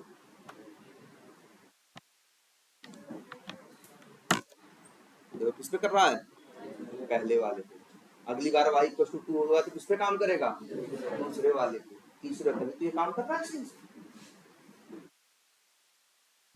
ये बात समझ में आई एक हद तक, तो ये तो समझ में आया इसका सबसे बड़ा बेनिफिट कि कहाँ 1000, अगर 1000 चेक बॉक्सेस होते तब भी इसी एक लाइन के अंदर ये कोड हो जाता। ये देखो लूप की पावर है, वही चीज 1000 बार लिखने की जरूरत नहीं।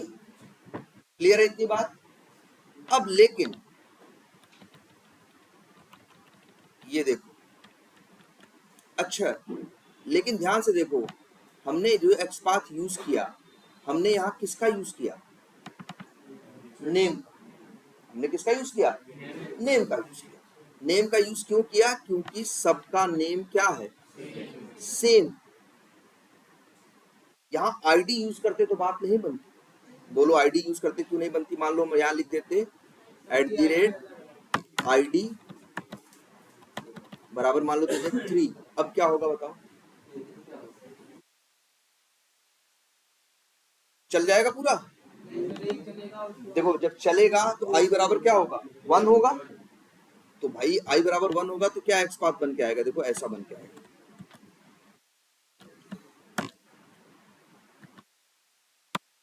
ये तो काम कर रहा है, ठीक है। वैसे भी देखो ये क्या है? यूनिक है कि नहीं है? ये तो वैसे भी क्या है? 1 आ रहा है, मतलब कितने हैं? यूनिक है, एक ही है। अब अगर हम यहीं पे लिख दें 1 लिखेंगे भाई तो भी काम करेगा। क्यों? क्योंकि एक है तो उसका इंडेक्स नंबर क्या है? 1 है। लेकिन अगर यहाँ हम 2 लिख देता, क्योंकि इस क्राइटेरिया पे कितने एलिमेंट मिल रहे हैं पेज पे? सिर्फ एक ही तो मिल रहा है। तो अब आप इसमें 2 3 4 5 कहाँ दोगे? जब 6 मिलते तब तो लिखते। 1 लिखते तो किस पे काम करता? पहले पे। 2 लिखते तो किस पे काम करता? दूसरे पे। 3 लिखते तो किस पे काम करता? बात समझ में आ रही है कुछ? अब एक चीज देखो, ये एक्सपाथ है। अब यहां देखो, ध्यान से देखना, पहले तुम इस बात के लिए परेशान रहा करते थे कि ऐसा एक्सपाथ ले जो क्या हो? यूनिक हो। पेज पे कितने मिले? 1। आज तुम ऐसा एक्सपाथ लिखने की कोशिश कर रहे हो कि यूनिक ना हो। लेकिन पहले और अब के तुम देखो, काम में भी फर्क है। पहले ये बताओ, अच्छा ये लूप लगा के क्यों काम कर पाए तुम? रीजन, क्योंकि तुम्हें एक जैसे एलिमेंट पे एक ही जैसा काम करना। मान लो ऐसा रहा होता, एक चेक बॉक्स को क्लिक करना रहा होता, एक चेक बॉक्स पे सिर्फ कीज करना रहा होता, तब ये कोड चलता? क्योंकि ये तो जब भी लूप चलेगा तो ये सिर्फ क्या करेगा भाई? क्लिक ही करेगा ना। तुम ध्यान से देखो, तुम्हारा अपना काम देखो, तुम्हें इन सारे एलिमेंट्स पे सेम वर्क करना है। सब पे क्या करना है? सिर्फ क्लिक करना है और कोई दूसरा काम नहीं करना। तो जब भी तुम्हें एक जैसे एलिमेंट्स पे एक ही काम करना होता है तो अब तुम ऐसा एक्सपाथ नहीं ढूंढते जो यूनिक ले आए। अब तुम ऐसा एक्सपाथ लिखने की कोशिश करते हो जो वो उन सब को ले आए जिनके ऊपर काम करना है।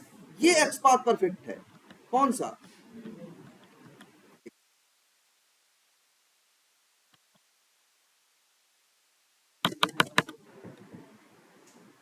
इस केस में ये वाला एक्सपाथ अच्छा है। भले कितने मिल रहे हैं? 6 मिल रहा है ना। ये एक्सपाथ बेटर है। क्यों? क्योंकि हमें 6 पे काम करना। एक चेक बॉक्स चेक है, एक चेक बॉक्स नहीं चेक है। एक चेक बॉक्स चेक्ड है और एक चेक नहीं है। नहीं, ये जब चलेगा, देखो इसका काम क्या है? इसका काम है ढूंढना। अगर सबका नेम क्या है? सेम है। सबका नेम अगर क्या है? सेम है, तो उस सिचुएशन में ये क्या करेगा भाई? सबका अगर नेम सेम है तो ये ढूंढ के लाएगा, जितनों का नेम सेम होगा सबको ढूंढ के लाएगा। और कितने को लेके आया? 6। और हम चाहते भी तो यही 6 पे क्लिक करना। गलत कब होता जानते हो? गलत तब होता जब ये 5 ले आता। गलत तब होता जब ये 7 ले आता। तुम बताओ, अच्छे ये बताओ, तुम कितनों पे क्लिक करना चाहते हो? पहले तुम ये देखो, कितने पे क्लिक करना चाहते हो? 6 ना। तो तुम्हें ऐसा एक्सपाथ लिखना है कि तुम्हें कितने मिले? 6 मिले।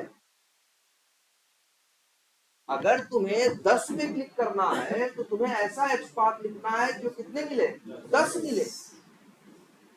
अब तुम्हें यूनिक के चक्कर में परेशान नहीं होना है। ध्यान से समझो, अब तुम्हें ऐसा एक्सपाथ लिखना है जिससे कि पेज पे उतने एलिमेंट मिले जितनों पे हमें काम करना। ये रहे बात। अच्छा देखो, और ये क्यों संभव हो पाया?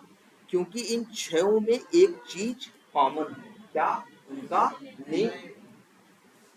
अच्छा, और भी कुछ कॉमन है?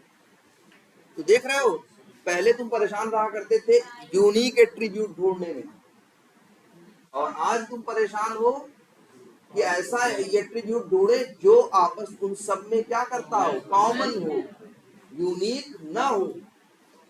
क्योंकि पहले यूनिक क्यों ढूंढते थे? क्योंकि तुम्हें पहले एक पे काम करना होता है। आज तुम यूनिक नहीं ढूंढ रहे हो, क्यों? क्योंकि तुम्हें 6 पे काम करना है, 10 पे काम करना है। बात समझ में आ रही है? अब अच्छी एक चीज जरा यहाँ और देखने की कोशिश करो। जैसे कि अगर हम मान लो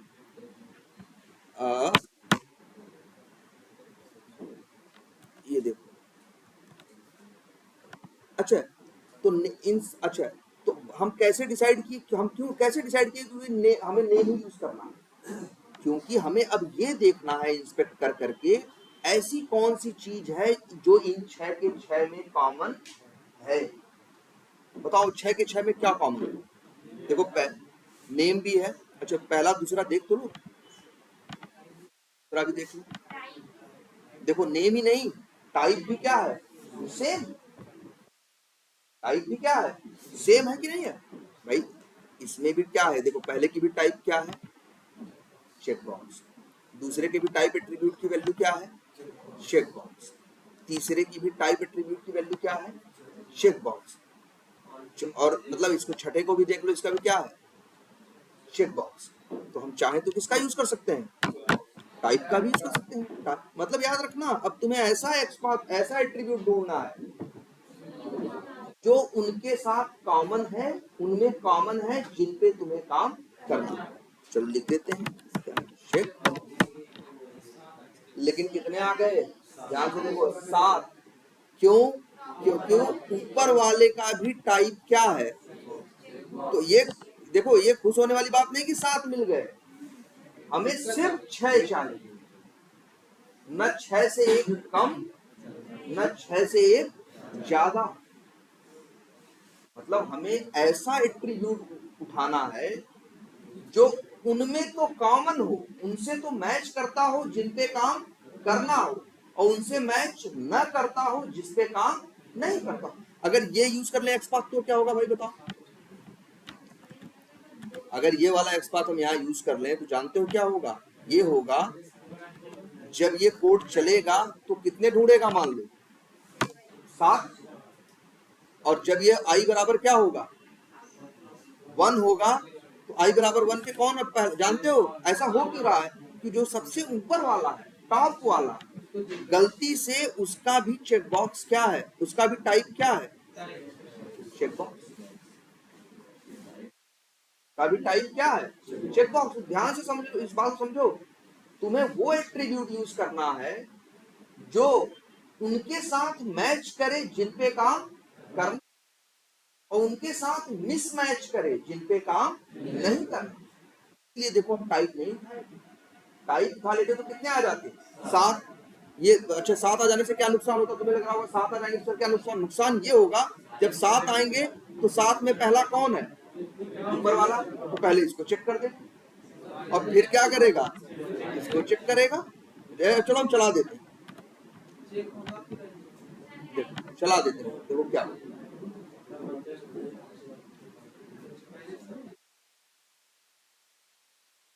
तो ध्यान से, पहले वाले ऊपर वाले पे क्या करेगा? चेक करेगा। और फिर सब भाई जब देखो हुआ क्या, और प्रिंट क्या हुआ पहले ये देखो, फेल।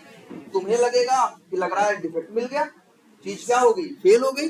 लेकिन जब यहाँ आके चला के देखोगे तो तुम्हें लगेगा यार ये तो सही काम कर रहा है, हम सारे चेक किए और अपने आप चेक हो गया, तो हम कहेंगे ये तो सही बिहेव कर रहा। अब गलती कहाँ है? गलती एप्लीकेशन में नहीं है, गलती मेरे कोड में है। गलती मेरे कोड में है, और गलती सबसे बड़ी ये है कि हमें क्या करना चाहिए था? इन सब पे एक एक करके क्या करना चाहिए था? चेक करना चाहिए था। लेकिन गलती से ये हो क्या रहा है, इसने पहले इस पे चेक किया तो अपने आप सारे चेक हो गए और फिर एक एक करके इस पे चेक करना शुरू किया। ये तो सब उल्टा पुल्टा हो रहा है ना। जबकि हमें टेस्टिंग में क्या करना था, हमें टेस्टिंग में ये लिखा था टेस्ट केस में साफ साफ कि सारे नीचे वालों को चेक करो और ऊपर वाले को वेरीफाई करो। लेकिन तुम टेस्टिंग में कर क्या रहे हो, ऊपर वाले को भी क्या कर दे रहे हो, चेक कर दे रहे हो ना, और फिर नीचे वालों को चेक कर रहे हो, तो सब उल्टा पुल्टा हो रहा है।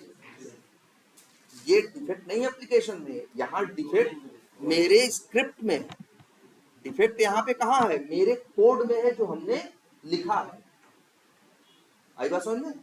और गलती क्या थी, यहाँ वो हमने जो एक्सपाथ लिखा उसके सहारे वो भी आ गया जिसके ऊपर हमें काम नहीं। अच्छा ये बताओ इन सब में और क्या कॉमन है, टाइप है, अच्छा हाँ इनका टैग कॉमन है। सबों का टैग क्या है, इनपुट ही है ना। तो ये भी एक्सपाथ लेके देख लें क्या, अगर हम सिर्फ इतना लिखें क्या, लेकिन कितने आ रहे हैं अब, 59 आ रहे हैं भाई, क्योंकि सिर्फ इन्हीं लोग का टैग इनपुट नहीं है, बहुतों का टैग क्या है, इनपुट है। तो बताओ कितने आ रहे हैं, 59 आ रहा है कि नहीं। अभी इसको चलाओगे तो ये किस पे क्लिक करेगा, अगर ये वाला एक्सपाथ इतना ही एक्सपाथ यहाँ पे दे दो, कहाँ पे, अगर यहाँ पे सिर्फ इतना ही एक्सपाथ दे दो क्या, डबल स्लैश इनपुट, जानते हो क्या करेगा ये, अगर और यहाँ पे भाई 59 आ रहे हैं, यहाँ लिख दोगे क्या 59, एक एक करके किस पे काम करेगा, 59 पे। जबकि हमें 59 पे काम करना ही नहीं है यार, हमें तो काम किस पे करना था, सिर्फ 6 पे। तो ध्यान से देखो, इस कंसेप्ट में मेन चीज यही है कि ऐसा एक्सपाथ लिखना जो उनसे मैच करे जिन पे काम करना है और उनसे मिसमैच करे जिन पे काम नहीं करना। अगर 6 पे करना है तो ऐसा एक्सपाथ लिखो कि यहाँ पे क्या दिखाए, 1 of 6, जैसे ये। आई बात समझ में? तो एक्सपाथ अब याद रखना, अब हम यूनिक के चक्कर में परेशान नहीं है, अब हम इस चक्कर में परेशान है कि कैसे हम इस चक्कर में परेशान है कि कैसे ऐसा एक्सपाथ लिखें जिससे कि वो आए जिन पे काम करना है और वो बिल्कुल ना आए जिन पे काम नहीं करना। ठीक है, 59 आ जाए तब भी गलत है, 7 आ जाए तब भी गलत है, 5 आ जाए तब भी गलत है। अगर 5 आएंगे तो क्या करेगा, 1 2 3 4 5 पे चेक करेगा और फिर ये वेरीफाई करेगा ये चेक हुआ कि नहीं हुआ, नहीं हुआ ना चेक, भाई कहाँ पे चेक होगा, तुम कहोगे डिफेक्ट है, डिफेक्ट थोड़ी ना है, ये तो गलती तुम्हारे साइड से, तुम्हें चेक करना था 6 को, तुमने चेक कितने को किया, 5। क्लियर है ये बात? तो एक तो तरीका ये है जो हमने यहाँ बताया, तो पहले वाले से बेटर है ना। इसमें भी एक कमी है, और इसमें कमी ये है कि हमें बताना पड़ता है 6। अरे यार बताओ क्या यहाँ हमेशा 6 ही रहेंगे, किसी ने डिलीट कर दिया तो कम हो जाएगा। अगर मान लो ये कोड चल रहा है ना, बढ़िया से चल रहा है कि नहीं चल रहा, अगर हम यहाँ आए और एक को क्या कर दें, डिलीट कर दें, अब बताओ कोड चलेगा? क्यों भाई, देखो अब ये ढूंढेगा तो वहां कितने मिलेंगे, 5, लेकिन यहाँ तुमने लूप को क्या बोला है, कितनी बार चलने के लिए, 6 बार। तो अगर वहां से एक कम कर दिए हो तो यहाँ आके भी तुम्हें एक कम करना पड़ेगा। मान लो कल को वहां 10 और ऐड हो जाए, तब 10 अकाउंट और बना दे तो वहां कितने हो जाएंगे, 10 5 15, मान लो अभी 5 है, 10 और बना दे कितने हो जाएंगे, 15। तो हमें यहाँ आके भी बदलना पड़ेगा। ये तो यार वही बात हो गई कि हमसे कहा गया ऑटोमेशन टेस्टिंग कर दो, हमने कहा कि ठीक है कोड लिख दिया है, और हम टेस्टिंग कैसे कर रहे हैं, पहले जाके यहाँ गिन रहे हैं, अच्छा 15 आ रहे हैं, तो फिर आके यहाँ 15 लिख रहे हैं। जब हम जाके वहां गिनी ली तो वही चेक कर नहीं कर रहे थे, फिर हमारे कोड का क्या मतलब हुआ? कोड का तो मतलब भाई देखो, अगर यहाँ बताओ अभी ये कितने के लिए चलेगा, यहाँ कितना देना चाहिए, 5, एक अकाउंट 2 अकाउंट और बना दे तो कितना देना चाहिए, 7। भाई एक सॉफ्टवेयर पे, एक एप्लीकेशन जब ऐसे ही चल रहा होता है नेट पे, उस पर पूरी टीम काम कर रही है, तुम अकेले काम थोड़ी नहीं कर रहे होते, तुम्हारी टीम के और 4-5 लोग क्या कर रहे होंगे, काम कर रहे होंगे। कोई अपने किसी काम के लिए पर्पज से अकाउंट बना रहा होगा, कोई और बना रहा होगा, तो वहां नंबर ऑफ अकाउंट्स क्या हो रहे होंगे, कम ज्यादा हो रहे होंगे ना। अब तुमसे कहा गया चलो अपनी स्क्रिप्ट चलाओ, तो तुम कह रहे रुको पहले गिन लें, और फिर जाए अपनी स्क्रिप्ट क्या कर दें, सही उसमें डाल अपडेट कर दें। तो भैया क्या हुआ ऐसे ऑटो, जब तुम मैनुअली वहां गिनने ही गए तो वही टेस्ट कर लिए होते, अब तो तुम्हारी स्क्रिप्ट क्या है, बेकार है ना। तुम्हारी स्क्रिप्ट के अंदर ये क्वालिटी होनी चाहिए। जैसे अगर तुमसे हम कहें ये चेक करके बताओ मैनुअली कि सही चल रहा है कि नहीं, नीचे वाला चेक करो ऊपर वाला हो रहा है कि नहीं, तो तुम क्या करते हो, एक इंसान क्या करता है, यहाँ देखता है 5 है तो 5 ही बार क्लिक करता है और फिर देख लेता है। यहाँ 10 होंगे तो कितनी बार क्लिक करेगा, 10 बार, क्योंकि इंसान क्या करता है, उसके पास अपना दिमाग है, वो गिन लेता है यहाँ आ कितने रहे उसके हिसाब से काम करता है। लेकिन यहाँ अभी तुम्हारी स्क्रिप्ट में एक गड़बड़ है कि तुमको तो नंबर लिखना पड़ रहा है, और नंबर लिख दोगे, ये नंबर हमेशा काम नहीं करेगा, क्योंकि नंबर ऑफ अकाउंट्स कम ज्यादा होते रहते, हो सकते हैं। तो तुम्हारी स्क्रिप्ट कभी चलेगी और कभी चलेगी नहीं। इसी वजह से अब सोल्यूशन क्या आया, सेलेनियम के अंदर एक मेथड,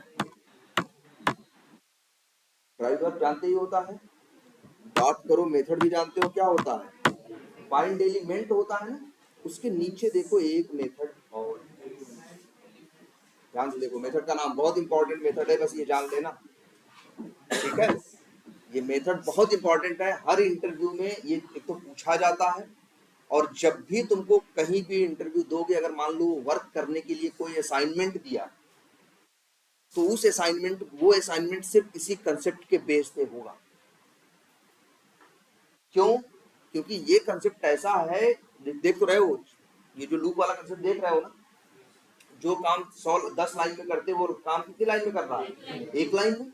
तो हमेशा इसी कंसेप्ट को करते हैं। देखो यहाँ पे मेथड है, क्या नाम है, पहले दोनों में देखो, फाइंड एलिमेंट क्या करता था, बाई क्लास का ऑब्जेक्ट बेस है तो बाई डॉट एक्सपाथ, ये जाके पेज पे एलिमेंट को ढूंढता, क्या करता था, ढूंढता था। अगर इसको 1 मिला तो 1 ले आता था, और अगर 10 मिले तो 10 में से किसको ले आता था, पहले, मतलब लाता हमेशा कितना था, सिर्फ 1। 1 मिलेंगे तो भी 1 लाएगा, कई मिलेंगे तब भी 1 को लाएगा, और वो भी किसको, पहले। अगर हम यही एक्स पाथ, देखो जरा ध्यान से, अगर हम ये एक्स पाथ लिख दें, ये वाला देखो ध्यान से, तो ये एक्स पाथ जाके ढूंढेगा, अरे सॉरी,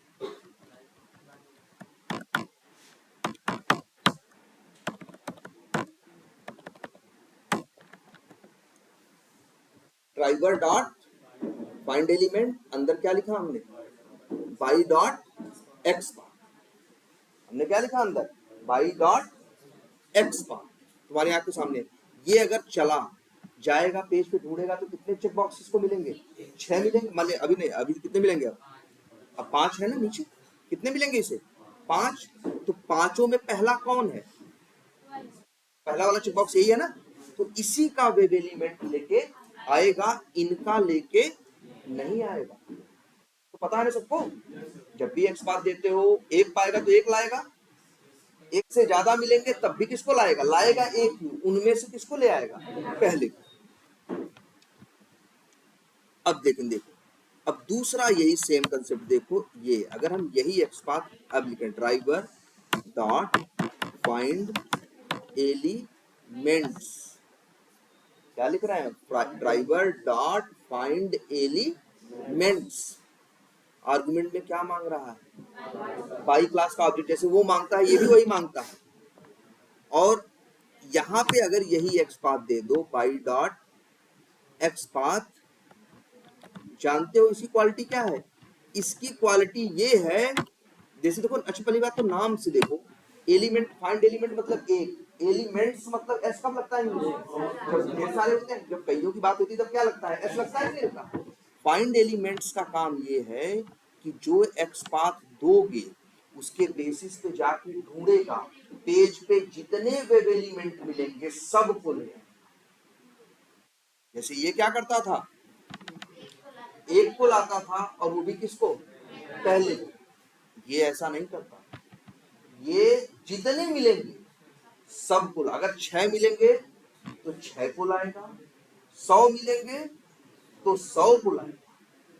बताओ यहां से यहां से क्या मिल रहा था, 1 वेब एलिमेंट का क्या मिल रहा था, ऑब्जेक्ट, यही तो हो रहा था ना। लेकिन यहां से लिखोगे, कहोगे क्या, मल्टीपल वेब एलिमेंट के ऑब्जेक्ट।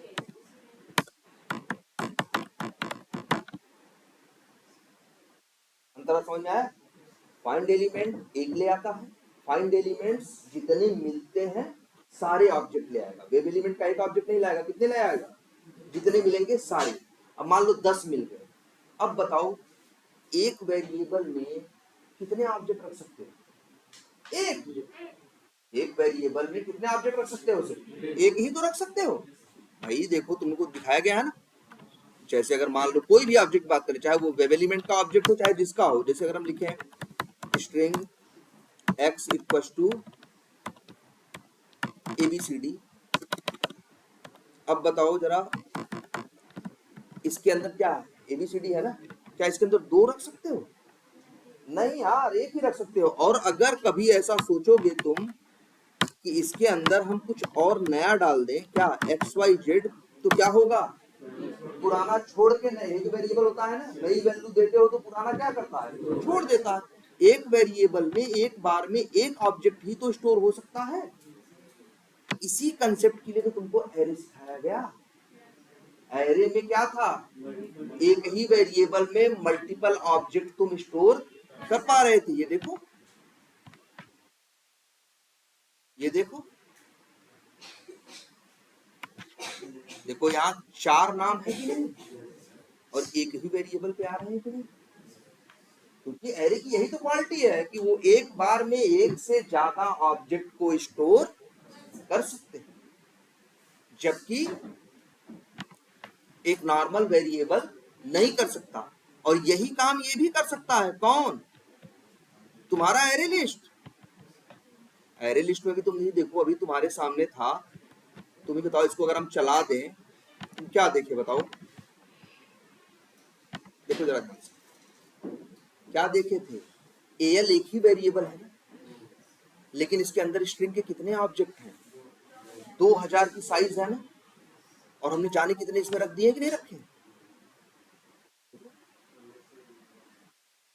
है कि नहीं। अब आगे इसकी भी लिमिट खत्म हो गई तो डॉट डॉट डॉट लगा दिए भैया, ऐसे ही सारे इसमें पड़े हुए। देखो दिख रहा है कि नहीं, एक वेरिएबल में ही ढेर सारे ऑब्जेक्ट हैं कि नहीं। इसीलिए तो एरे और एरे लिस्ट पढ़ाया गया था तुमको। जब तुमको एक से ज्यादा ऑब्जेक्ट कहीं रखने होंगे तो किसका कंसेप्ट यूज करोगे, या तो एरे का या तो एरे लिस्ट का। अब इधर देखो,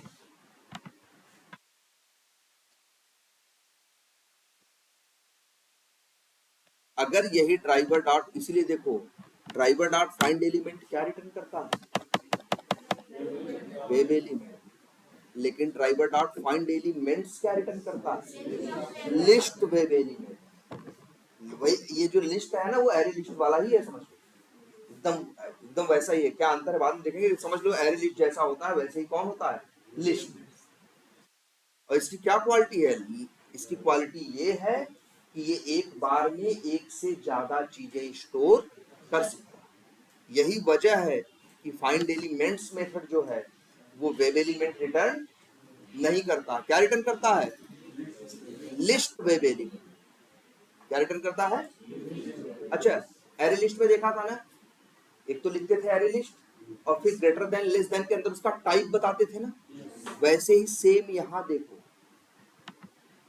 फाइंड एलिमेंट्स मेथड क्या रिटर्न कर रहा है, list, greater than less than के अंदर क्या, वेब एलिमेंट। मतलब एक ऐसी लिस्ट देगा जिसके अंदर एक से ज्यादा वेब एलिमेंट होंगे। देखो ध्यान से, अगर हम यही फाइंड एलिमेंट्स मेथड यूज करें तो क्या रिटर्न कर रहा है, लिस्ट वेब एलिमेंट ना। तो कैसे लिखोगे, लिख देते हैं, पहले लिख देते हैं चेक बॉक्स क्या, लिस्ट। इसका टाइप देना पड़ेगा ना, टाइप क्या दे दें, वेब एलिमेंट दें?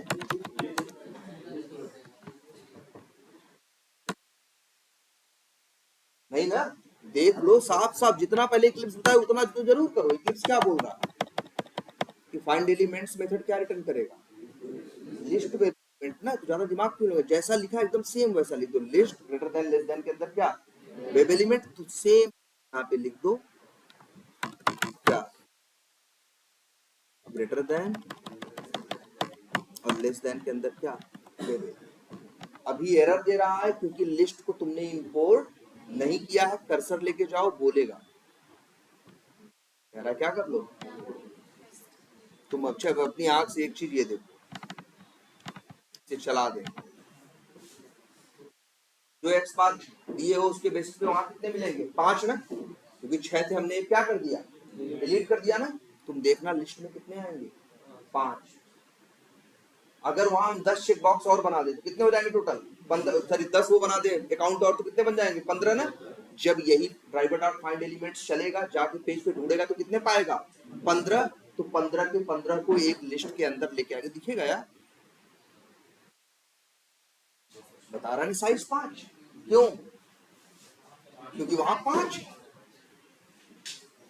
अगर वहां 50 होते तो 50 ले आता। ये बात समझना, बहुत ज्यादा पूछते हैं फाइंड एलिमेंट्स क्या करता है। फाइंड एलिमेंट्स ये करता है कि जो एक्स पाथ भेजते हो उसके बेसिस पे जितने मिलते हैं सबको उठा के एक लिस्ट के अंदर रख के रिटर्न करके दे देता। ये क्या करता था, जितने मिलते थे उनमें से पहले को उठा के रिटर्न करता था। और ये क्या करता है, जितने मिलते हैं सबको उठा के, सबको इकट्ठे तो दे नहीं सकता, इसीलिए सबको कहां डालता है? लिस्ट के अंदर, और वही लिस्ट उठा के तुमको दे देता। अब हम कह रहे हैं यार, तुमको लिस्ट का एक मेथड बताया था ना, डॉट कौन सा याद है? साइज, जो बताता है कि लिस्ट की साइज क्या है। तो लो भाई साइज लिख दिया तो मिल गया हमें क्या? इन क्या लिख रहे हैं? साइज। और यहाँ जो 15, 5, 10 लिखना था वो लिखने की जरूरत नहीं है, सीधे क्या लिख दो? लोग काम करें। अब वहां 5 होंगे तो यहाँ लिस्ट में कितने आएंगे? 5। तो साइज कितनी आएगी? 5। लूप कितनी बार चलेगा? 5 बार। वहां 50 होंगे तो लिस्ट में कितने आएंगे? 50। तो साइज कितनी देगा? अच्छा एक चीज और छोटा सा देखो का ये है, एक चीज ये देखना,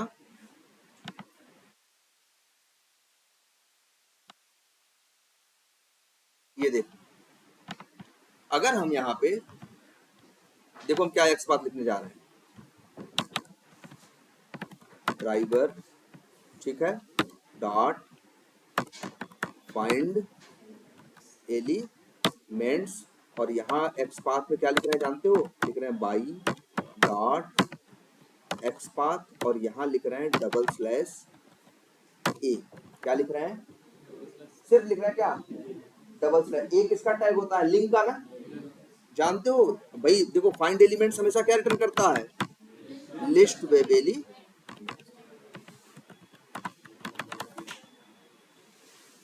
लिख देते हैं लिंक लिस्ट। चला के देख लो, जानते हुए चलेगा इस पेज पे क्या करेगा? ये जाके ढूंढेगा डबल स्लैश ए। तो पेज पे मान लो 150 लिंक है भाई, अगर पेज पे 150 लिंक है तो 150 के 150 का टैग क्या होगा? ए। तो सारे 150 को उठाएगा, लिस्ट में डाल के लेके चलाएगा। देखो तुम्हें दिखाई देगा वो। मेरे ख्याल से 150 भी नहीं होंगे, और ज्यादा होंगे।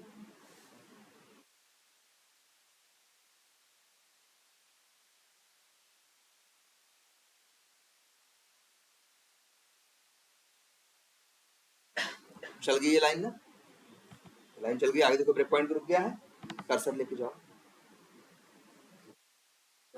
182 एलिमेंट ले आया,